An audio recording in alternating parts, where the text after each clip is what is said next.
Or yung project name po natin is Estancia Enclave. Okay? So, yung Estancia po is galing po siya or galing po siya sa from the word Tanza. Okay? So, ino-honor lang po yung lugar natin which is yung Tanza. So, kung mapapansin po natin, pati po yung ating logo, ayan, parang coastal po. Kasi di ba yung Tanza po is mga, malapit po tayo sa dagat. Yan, and then sobrang colorful po. Ano? So, yung next po natin, project overview. Saan po kaya tayo nakalocate? Alam po kaya?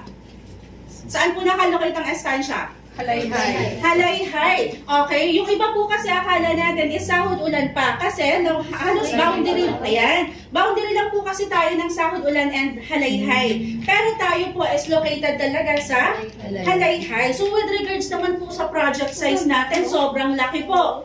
Okay, so meron po tayo 13.5 hectares. So 887 units po tayo, including Estancia West and Estancia East po. So ulitin ko, sa Estancia West po, sold out na po siya. Yan po yung mga nakatayo natin. May townhouse po dyan, may duplex and may lot po.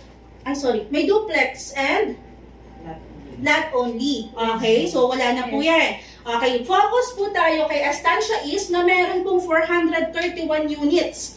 Okay, so yung duplex po natin is 402 units and meron po tayong lot only na 29. Madami po ba tayo ibebenta? Yes. Sobrang dami po. Ano? Ayan. So project density, actually po sobrang luwag po ng subdivision natin. Okay? So yung iba po kasi per hectare po is 120 units. Pansinin nyo po ha, dito tayo sa Estancia, 85 units lang po per 1 hectare. Sobrang luwag po, hindi tayo magsisiksikan. Okay? Sobrang maaliwalas po na location natin. Okay po.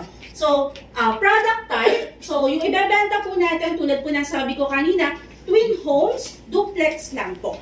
Okay? And then yung lot only po kasi natin, hindi pa po siya open. Pero soon po, i-open na po yan. Okay? Yes po, may lot only po tayo. Ayan. So, ito po yung map po natin ng Estancia Enclave site development. So, pansinin po natin, sobrang laki po. Okay? Uubusin po kaya yan ng IDE Realty? Yes.